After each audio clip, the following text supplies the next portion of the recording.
नमस्कार। Sanskrit online classes में आप सभी का स्वागत है। पिछली क्लास में हमने छंद प्रकरण के अंतर्गत शिखरणी छंद, सृगधरा छंद और शार्दूल विक्रीडन छंद को लेकर के हमने चर्चा की थी।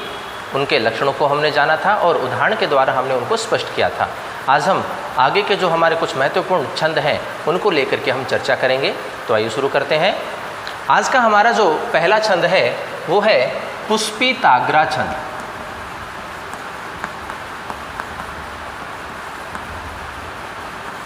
छंद है हमारा पुष्पिताग्रा।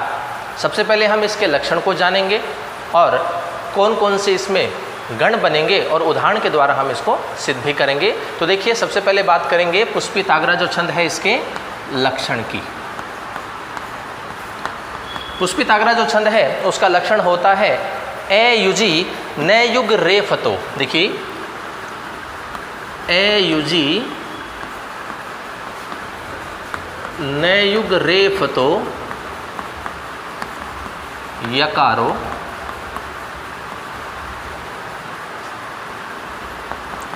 युजी च नजौ जर्गाश्च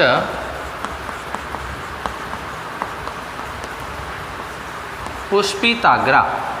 तो देखिए, पुष्पिताग्रा जो हमारा छंद है उसका लक्षण होता है ए युजी न युग रे फतो यकारो युजी च नजौ जर्गाश्च पुष्पिताग्रा। अब देखिए, स्थिति किस प्रकार से बनती है। यहाँ पर दो शब्द आए हैं, एक है ए युजी और एक है युजी। अब ए युजी का तात्पर्य होता है विषम। विषम का तात्पर्य हो गया पहला चरण और तीसरा चरण। युजी का मतलब हो गया सम और सम का तात्पर्य हुआ दूसरा चरण और चौथा चरण। तो यहाँ स्थिति है पहले और तीसरे चरण की, दूसरे और चौथे चरण की। तो ये कहता है ए युजी। ए युजी का तात्पर्य विषम संख्या है, अर्थात पहले चरण में और तीसरे चरण में क्या होगा, नए युग। नए युग का मतलब नए का हो गया नैगण और युग का मतलब युगल। युगल का मतलब जोड़ा, अर्थात नैगण नैगण। रेफ तो रेफ रेफ किसको कहते हैं, रे को, अर्थात क्या हो गया रैगण। यकारो और क्या हो गया यैगण। ये लक्षण कहता है कि जिस पद्य के पहले और तीसरे चरण में नैगण नैगण रैगण और यैगण हो। फिर बात करता है युजी की, अर्थात सम की। सम का तात्पर्य हो गया दूसरा और चौथा चरण। दूसरे और चौथे चरण के लिए क्या कहता है, नजौ। नजौ द्विवचन है, दो हैं। कौन कौन से हैं यहाँ पर, नैगण और जैगण। फिर कहता है जर्गाश्च। जर्गा का मतलब जय है सबसे पहले, तो ये क्या हो जाएगा जयगण। उसके बाद है रे का मतलब हो गया रैगण। और फिर क्या है गै। गै का मतलब क्या होता है गुरुवर्ण। एक क्या होगा गुरुवर्ण होगा। तो ये कहता है कि जिस पद्य के पहले और तीसरे चरण में नैगण नैगण रैगण और यैगण हो और दूसरे और चौथे चरण में नैगण जैगण जैगण रैगण और अंत में एक गुरुवर्ण यदि होता है तो वहाँ पुष्पिताग्रा छंद होता है। तो यहाँ देखिए, पहले और तीसरे चरण में कितने कितने वर्ण हो गए। पहले और तीसरे चरण में 4 गण बन रहे हैं पूरे। इसका मतलब क्या हो गया 12 वर्ण होते हैं। और यहाँ क्या है 4 पूरे गण हैं और एक गुरु वर्ण है। इसका मतलब क्या हो गया कि यहाँ 13 वर्ण होते हैं। तो जिस छंद के पहले और तीसरे चरण में 12 वर्ण, दूसरे और चौथे चरण में 13 वर्ण हो और वो वर्ण किस रूप में हो, नैगण नैगण रैगण यैगण। तो ये तो पहले और तीसरे चरण में, नैगण जैगण जैगण रैगण और गुरु एक अंत में, तो ये दूसरे चौथे चरण में हो। तो वहाँ कौन सा छंद होगा, हमारा पुष्पिताग्रा छंद होता है। होगी बात क्लियर कि ए युजी न युग रेफतो यकारो युजी च नजौ जर्गाश्च पुष्पिताग्रा कि पद्य के पहले और तीसरे चरण में नैगण नैगण रैगण और यैगण हो और युजी अर्थात दूसरे और चौथे चरण में नैगण जैगण जैगण रैगण और अंत में एक गुरुवर्ण होता है, तो वहाँ पुष्पिताग्रा छंद होता है। तो ये स्थिति है हमारी पुष्पिताग्रा छंद की। अब हम इसको उदाहरण के माध्यम से भी स्पष्ट करेंगे। तो देखिए, उदाहरण क्या है इसका और देखते हैं कि हमें इसी क्रम में ये गण हमें प्राप्त होते हैं या नहीं होते हैं। तो देखिए, पुष्पिताग्रा जो छंद है उसका लक्षण है, ये उदाहरण है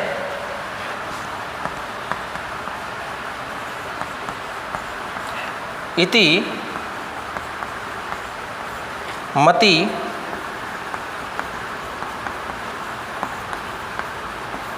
रूप कल्पिता वितृष्णा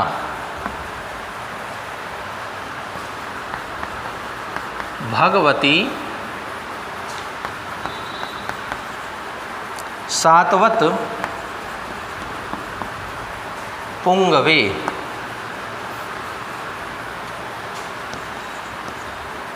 विमुन्मि।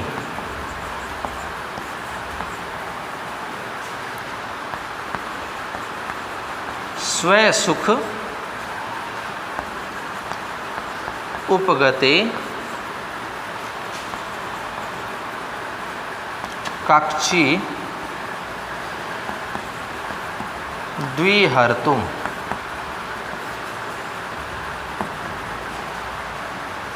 प्रकृति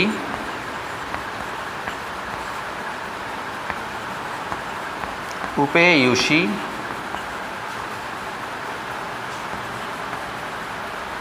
यद अभाव प्रभाव। तो देखिए हमारे सामने एक उदाहरण है। अब हम इसमें देखेंगे कि पुष्पिताग्र छंद है कि नहीं है। तो सबसे पहले हम क्या करेंगे, पुष्पिताग्र छंद क्या कहता है, उसका लक्षण क्या कहता है कि पहले और तीसरे चरण में कितने कितने वर्ण होने चाहिए, 12 वर्ण होने चाहिए। तो देखिए हम काउंट कर लेते हैं, 1 2 3 4 5 6 7 8 9 10 11 और 12। तीसरे चरण में देखिए 1 2 3 4 5 6 7 8 9 10 11 और 12। तो पहले और तीसरे चरण में कितने कितने वर्ण हैं हमारे यहाँ, 12 वर्ण हैं।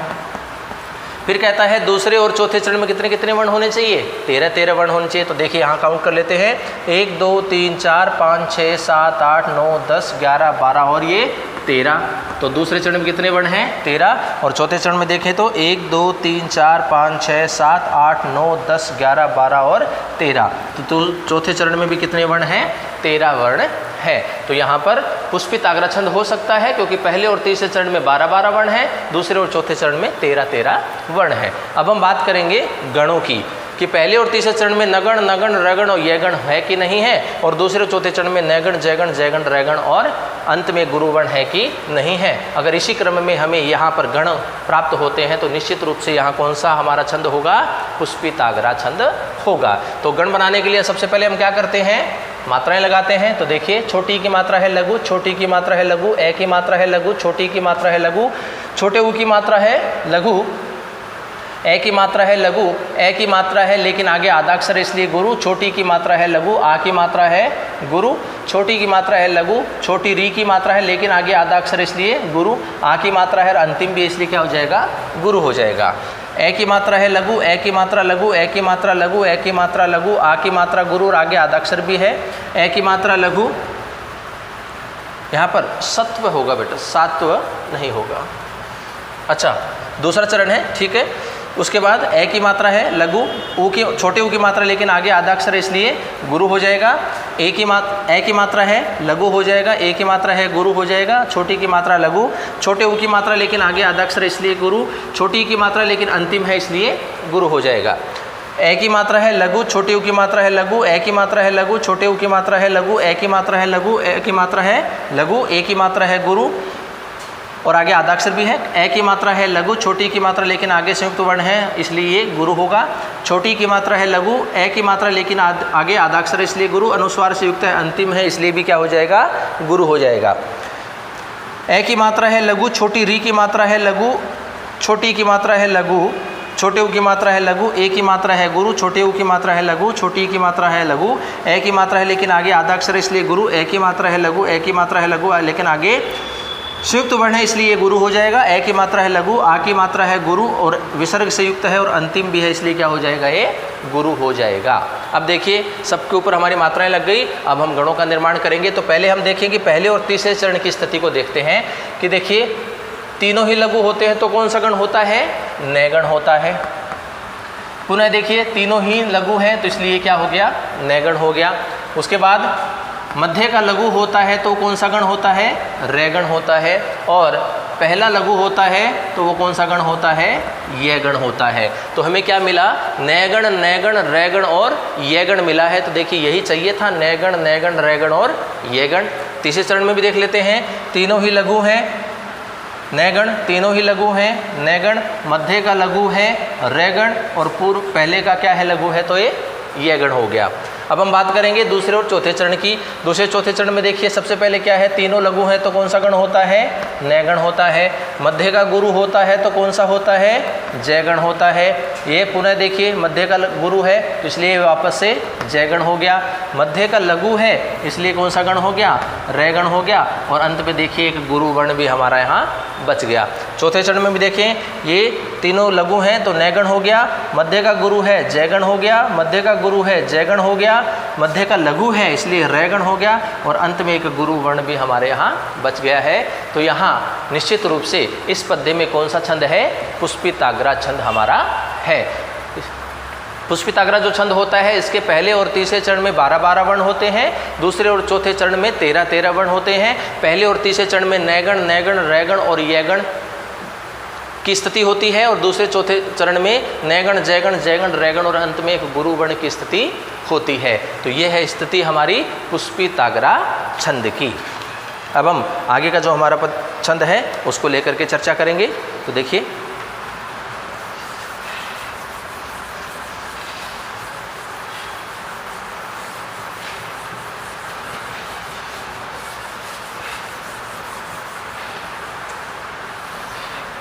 अगला जो हमारा छंद है वो है वियोगिनी छंद।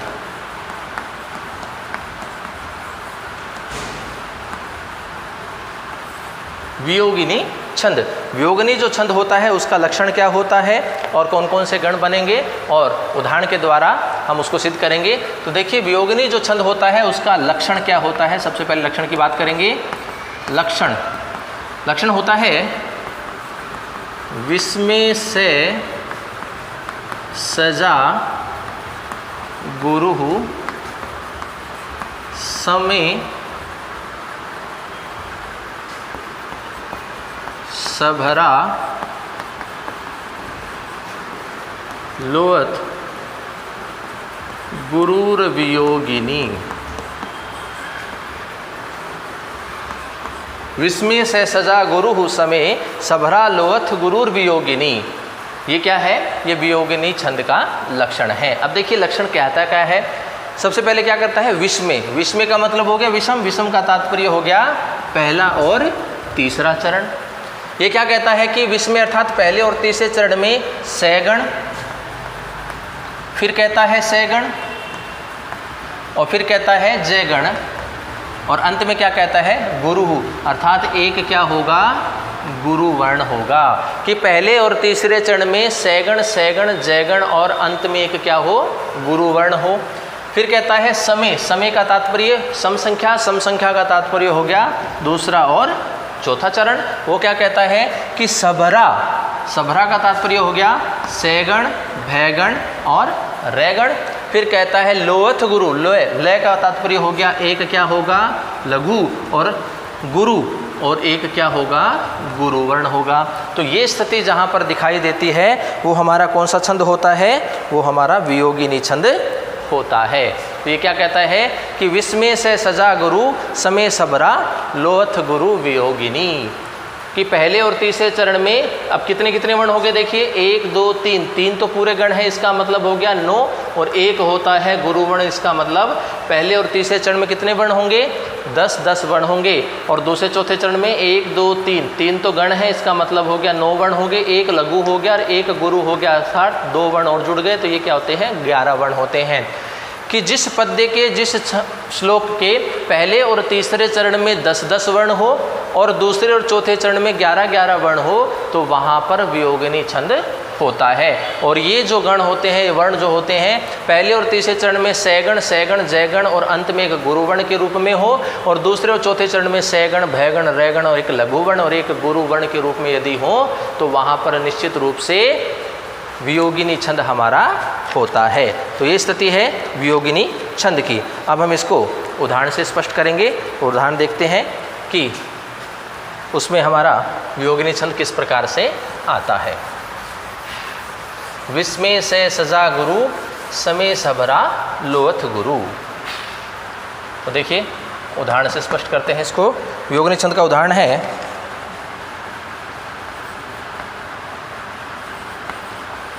वयम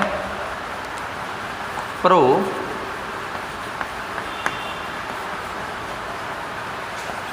क्ष्मन् थो मृगिषा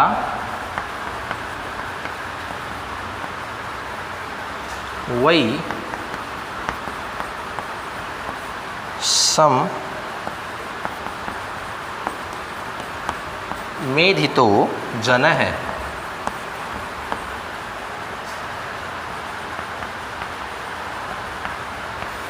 परिहास विजल्पितं सखे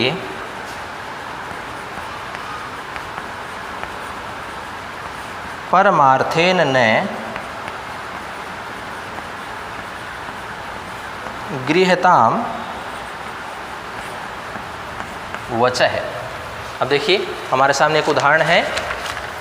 अब हम इसमें देखेंगे कि वियोगिनी छंद हमारा इसमें है कि नहीं है। तो सबसे पहले हम क्या करेंगे, वर्णों को काउंट करेंगे। और वर्ण हमारा लक्षण क्या कहता है वियोगिनी छंद का, कि पहले और तीसरे चरण में कितने कितने वर्ण होने चाहिए, 10-10 वर्ण होने चाहिए। और दूसरे और चौथे चरण में कितने कितने वर्ण होने चाहिए, 11-11 वर्ण होने चाहिए। तो पहले इसको काउंट करते हैं। पहला चरण देखिए, 1 2 3 4 5 6 7 8 9 और 10। तीसरे चरण में देखिए 1 2 3 4 5 6 7 8 9 और 10। तो पहले और तीसरे चरण में कितने कितने वर्ण हैं, 10-10 वर्ण हैं। दूसरा चरण देखिए 1 2 3 4 5 6 7 8 9 10 11 वर्ण है। चौथा चरण देखिए 1 2 3 4 5 6 7 8 9 10 और 11। तो यहाँ दूसरे चौथे चरण में 11-11 वर्ण हैं और पहले और तीसरे चरण में 10-10 वर्ण हैं। अब हम बात करें गणों की स्थिति की, कि पहला चरण और तीसरा चरण, पहला चरण और तीसरा चरण जो होता है वो क्या होता है, कौन कौन से गण होते हैं उसमें, विस्मय से सजा गुरु, अर्थात से जय और अंत में एक गुरु वर्ण हो। फिर कहता है समय सभरा, से भय र लघु और एक गुरु वर्ण हो। तो ये स्थिति कौन सी होती है, दूसरे और चौथे चरण की। तो यहाँ पर कौन सा छंद होगा, हमारा वियोगिनी छंद होगा। तो यह है वियोगिनी छंद, कि वियोगिनी छंद जो होता है उसके पहले और तीसरे चरण में 10-10 वर्ण होते हैं, दूसरे और चौथे चरण में 11-11 वर्ण होते हैं। पहले और तीसरे चरण में सैगण, सैगण, जयगण और अंत में गुरु वर्ण होता है। दूसरे और चौथे चरण में सैगण, भैगण, रैगण, अंत में एक लघु वर्ण और एक गुरु वर्ण होता है। तो देखिए इसको अब हम उदाहरण से स्पष्ट कर रहे हैं। तो यहाँ पर सबसे पहले हम क्या करेंगे, मात्रा को लगाएंगे और मात्रा लगाने के पश्चात हम गणों की स्थिति को भी देखेंगे। तो देखिए सबसे पहले यहाँ यह आद्याक्षर पहले काम करता है, तो यहाँ पर मात्रा नहीं लगेगी। ए की मात्रा है लघु, ए की मात्रा है लघु, अनुस्वार से युक्त है इसलिए गुरु, और आगे आद्याक्षर भी था। ए की मात्रा है लघु, ए की मात्रा है लघु। इसके बाद ओ की मात्रा है और आगे संयुक्त वर्ण भी है इसलिए क्या हो जाएगा, गुरु। ए की मात्रा है लघु, ए की मात्रा लेकिन आगे आद्याक्षर इसलिए गुरु। ए की मात्रा है लघु, ओ की मात्रा और अंतिम भी इसलिए क्या हो जाएगा, गुरु हो जाएगा। छोटी री की मात्रा है लघु, ए की मात्रा है लघु, आ की मात्रा है गुरु, आई की मात्रा है और विसर्ग से युक्त भी है तो गुरु। उसके बाद ए की मात्रा है लघु, ए की मात्रा है लघु, ए की मात्रा है गुरु, छोटी की मात्रा है लघु, ओ की मात्रा है गुरु, ए की मात्रा है लघु, विसर्ग से युक्त है, अंतिम है इसलिए गुरु हो जाएगा। ए की मात्रा है लघु, छोटी की मात्रा लघु, आ की मात्रा है गुरु, ए की मात्रा है लघु, ई की मात्रा है छोटी लघु, ए की मात्रा है लेकिन आगे आधा अक्षर इसलिए गुरु, छोटी की मात्रा है लघु, अनुस्वार से युक्त है इसलिए गुरु, ए की मात्रा है लघु, ए की मात्रा है और अंतिम भी है इसलिए गुरु हो जाएगा। ए की मात्रा है लघु, ए की मात्रा है लघु, आ की मात्रा है गुरु, आगे आधा अक्षर भी इसलिए भी गुरु, ए की मात्रा है इसलिए गुरु, ए की मात्रा है लघु, ए की मात्रा है लघु, छोटी री की मात्रा लेकिन आगे संयुक्त वर्ण है, आधा अक्षर है इसलिए गुरु हो जाएगा। ए की मात्रा है लघु, अनुस्वार से युक्त है इसलिए गुरु, ए की मात्रा है लघु, ए की मात्रा है लेकिन विसर्ग से युक्त और अंतिम भी है इसलिए क्या हो जाएगा, ये गुरु हो जाएगा। तो देखिए सभी वर्णों के ऊपर हमारी मात्राएं लग गई। अब हम क्या करेंगे, गणों का निर्माण करेंगे। गणों का निर्माण करेंगे तो देखिए स्थिति क्या है, 3-3 के हम इस प्रकार से ग्रुप बना लेते हैं। पहले और तीसरे चरण की बात करेंगे पहले हम। देखिए पहला और तीसरा चरण में IIS अर्थात कौन सा गण होता है, सैगण होता है। तो हमें कौन सा गण मिल गया यहाँ पे, सैगण। फिर IIS दोबारा से सैगण हो गया तो ये भी हमारा सैगण हुआ। ISI ये कौन सा गण होता है, ये हमारा जयगण होता है जहाँ मध्य का गुरु हो और अंत में क्या आ गया, गुरु वर्ण। तीसरे में देखिए IIS अर्थात सैगण हुआ, IIS सैगण हुआ, ISI जैगण हुआ और अंत में एक गुरु वर्ण बचा। तो यहाँ पहले और तीसरे चरण में हमारे सैगण, सैगण, जैगण और अंत में एक गुरु वर्ण की स्थिति स्पष्ट रूप से दिखाई दे रही है। दूसरे और चौथे चरण की बात करें तो IIS क्या होता है? सैगण होता है। SII क्या होता है? बैगण होता है। मध्य का लघु हो, दोनों गुरु हो, बाकी बचे हुए तो रैगण होता है और एक लघु है और एक गुरु वर्ण है। तो देखिए यहाँ स्थिति कौन सी बन रही है?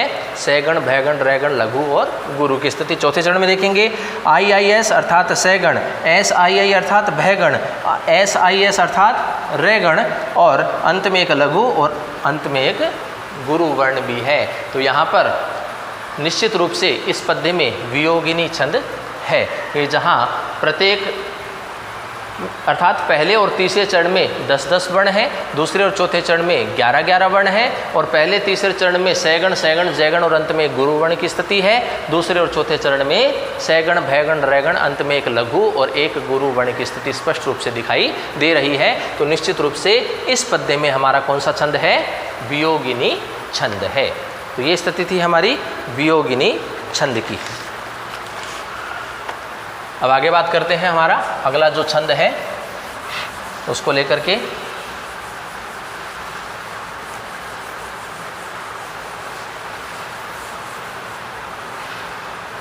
अगला जो हमारा छंद है वो है रथोदता।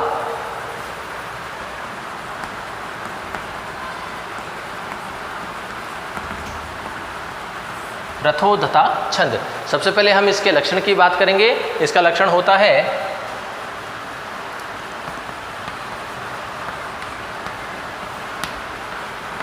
रान नरा विह, रान नरा विह रथोदता लगऊ। रान नरा विह रथोदता लगऊ। तो ये स्थिति है हमारी रथोदता छंद की। सबसे पहले बात करते हैं कि रथोदता छंद जो होता है उसके प्रत्येक चरण में कितने कितने वर्ण होते हैं। तो हम यहाँ से पता कर लेंगे वर्णों को काउंट करके। 1, 2, 3, 4, 5, 6, 7, 8, 9, 10 और 11 कि रथोदता जो छंद होता है उसके प्रत्येक चरण में 11-11 वर्ण होते हैं। तो ये स्थिति है हमारी रथोदता छंद की। अब यहाँ रथोदता छंद जो होता है उसके गण कौन कौन से होते हैं। तो देखिए स्थिति क्या होती है। सबसे पहले क्या होगा? रैगण हुआ, उसके बाद नैगण हुआ, पुनः नैगण हुआ और उसके बाद रैगण, नैगण, रैगण और अंत में क्या होता है? एक लघु और एक गुरु वर्ण होता है। यहाँ जो वर्ण गण होते हैं वो कौन कौन से होंगे? रैगण होगा, नैगण होगा, रैगण होगा और अंत में एक लघु और एक गुरु वर्ण होगा। 3 तो गण बन गए हमारे, रै, नै और रै और अंत में एक लघु और एक गुरु वर्ण हो जाता है। इस प्रकार से रथोदता छंद के प्रत्येक चरण में 11-11 वर्ण होते हैं और ये जो वर्ण होते हैं ये रैगण, नैगण, रैगण और अंत में एक लघु और एक गुरु वर्ण के रूप में होते हैं। अब देखिए उदाहरण के माध्यम से हम इसको स्पष्ट करेंगे और इसकी स्थिति को जानेंगे। यहाँ कौन कौन से गण होंगे हमारे? रैगण, नैगण, रैगण, अंत में एक लघु और एक गुरु वर्ण होगा। तो देखिए उदाहरण से स्पष्ट करते हैं इसको। उदाहरण है इसका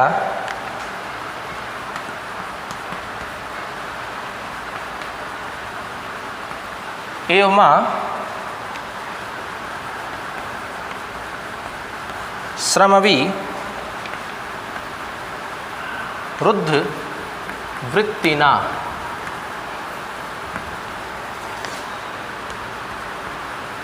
संयमः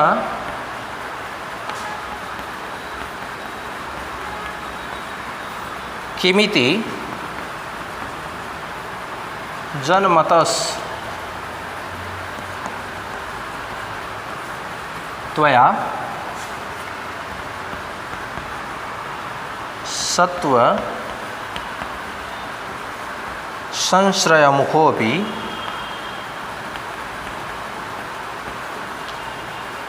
इष्यते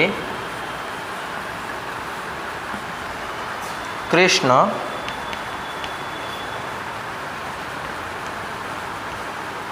सर्पशिशु नेव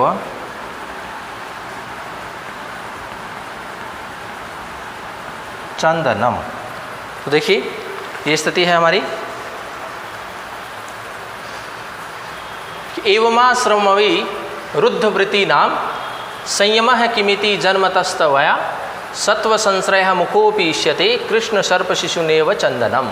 तो यहाँ पर हम रथोदता छंद है कि नहीं है उसके लिए क्या करते हैं, हम सबसे पहले वर्णों को काउंट करते हैं।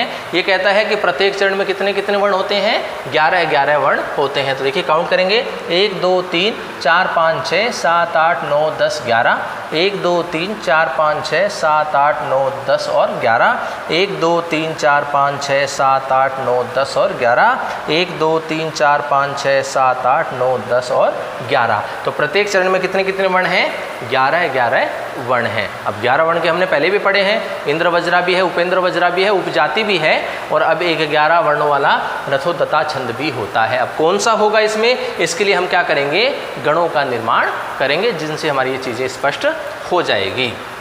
तो देखिए बात करें गण बनाने के लिए क्या करेंगे, सबसे पहले हम मात्राओं का निर्माण करते हैं। तो मात्राएं देखिए, एक ही मात्रा है इसलिए सब क्या हो जाएगा, ये गुरु हो जाएगा। ए की मात्रा है लघु, आ की मात्रा आगे संयुक्त वर्ण भी है इसलिए गुरु। ए की मात्रा है लघु, ए की मात्रा है लघु, छोटी की मात्रा है लघु, छोटे ऊ की मात्रा लेकिन आगे संयुक्त वर्ण है, आधा अक्षर है इसलिए गुरु।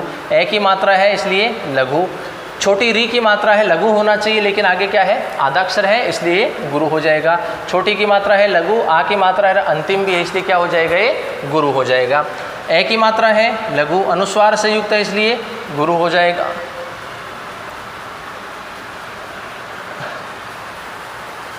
संयम ये इस प्रकार से है, अनुस्वार की गलती हुई, देखिए एक छोटे से अनुस्वार की वजह से हमारा पूरा छंद बदल जाता, मात्राएं क्योंकि गलत आ रही थी। तो देखिए अनुस्वार से युक्त है तो ये गुरु हो जाएगा। ए की मात्रा है लघु, विसर्ग से युक्त है इसलिए गुरु हो जाएगा। छोटी की मात्रा है लघु, छोटी की मात्रा है लघु, छोटी की मात्रा है लघु होगा। ए की मात्रा लेकिन आगे आधा अक्षर इसलिए गुरु हो जाएगा। ए की मात्रा है लघु, ए की मात्रा लेकिन आगे आधा अक्षर है, दो आधे अक्षर इसलिए भी ये गुरु हो जाएगा। ए की मात्रा है लघु और आ की मात्रा अंतिम भी इसलिए क्या हो जाएगा, गुरु हो जाएगा। ए की मात्रा है आगे आधा अक्षर इसलिए गुरु हो जाएगा। ए की मात्रा है लघु, अनुस्वार से युक्त आगे संयुक्त वर्ण भी है इसलिए भी गुरु है। ए की मात्रा है लघु, ए की मात्रा लघु, छोटे ऊ की मात्रा है लघु, ओ की मात्रा है इसलिए गुरु, छोटी की मात्रा है लघु, ई की मात्रा छोटी है लेकिन आगे आधा अक्षर है इसलिए गुरु हो जाएगा। ए की मात्रा है लघु, ए की मात्रा अंतिम भी है इसलिए क्या हो जाएगा, गुरु हो जाएगा। छोटी री की मात्रा है लेकिन आगे आधा अक्षर है इसलिए क्या होगा, गुरु होगा। ए की मात्रा है लघु, ए की मात्रा है लेकिन आगे आधा अक्षर है इसलिए क्या हो जाएगा, गुरु हो जाएगा। ए की मात्रा है लघु, छोटी की मात्रा है लघु, छोटे ऊ की मात्रा है लघु, ए की मात्रा है गुरु, ए की मात्रा है लघु, ए की मात्रा है लेकिन आगे आधा अक्षर है इसलिए क्या हो जाएगा, गुरु हो जाएगा। ए की मात्रा है लघु, ए की मात्रा है लघु लेकिन आगे आधा अक्षर है और अंतिम के रूप में है तो ये हो जाएगा गुरु। तो इस प्रकार से संपूर्ण वर्णों के ऊपर हमारी मात्राएं लग गई। अब हम क्या करेंगे, गणों का निर्माण करेंगे और गण बनाने के लिए हम क्या करते हैं, 3-3 मात्राओं का एक एक ग्रुप बनाते हैं। तो देखिए सबसे पहले क्या है, एस आई एस। तो जहाँ मध्य का लघु होता है तो वो कौन सा गण होता है, रैगण होता है। तीनों ही लघु होते हैं तो वो कौन सा गण होता है, नैगण होता है। मध्य का लघु होता है तो वो कौन सा गण होता है, वो रैगण होता है। और अंत में देखिए एक लघु बच गया हमारा और एक अंत में गुरुवर्ण भी बच गया। तो यही हमें चाहिए था, रैगण नैगण रैगण लैगण और गुरु, अर्थात ये लघु और गुरुवर्ण। तो ये स्थिति हमें इसी क्रम में चाहिए थी और हमें यहाँ इसी क्रम में ये स्थिति प्राप्त हो रही है। तो बाकी में देखिए एस आई एस तीनों ही लघु हैं, एस आई एस लघु गुरु, लघु और गुरु, एस आई एस तीनों लघु, एस आई एस लघु और गुरु, एस आई एस तीनों ही लघु, एस आई एस और लघु और गुरु। तो इससे स्पष्ट होता है कि हमारे सामने ये जो पद्य है, ये जो श्लोक लिखा हुआ है, इसमें निश्चित रूप से हमारा कौन सा छंद है, रथोदता छंद होता है। तो ये स्थिति है हमारी रथोदता छंद की। रथोदता जो छंद होता है उसका लक्षण होता है रान नरा विह रथोदता लगऊ, अर्थात रथोदता छंद के प्रत्येक चरण में 11 वर्ण होते हैं और ये वर्ण क्रम से रैगण नैगण रैगण, अंत में एक लघु और एक गुरु वर्ण के रूप में होता है। तो ये था हमारा रथोदता छंद। तो इस प्रकार से आज की क्लास में हमने कुछ महत्वपूर्ण जो हमारे छंद हैं उनको लेकर के हमने चर्चा की, जैसे वियोगिनी छंद है, पुष्पिताग्रा छंद है और रथोद्गता छंद है। आगे की कक्षा में हम बचे हुए हमारे जो आगे के कुछ छंद हैं महत्वपूर्ण हैं, जो अभिज्ञान शाकुंतलम में प्रयुक्त हुए हैं, तो उनको लेकर के चर्चा हम अगली कक्षाओं में करेंगे। आज की क्लास में इतना ही। धन्यवाद।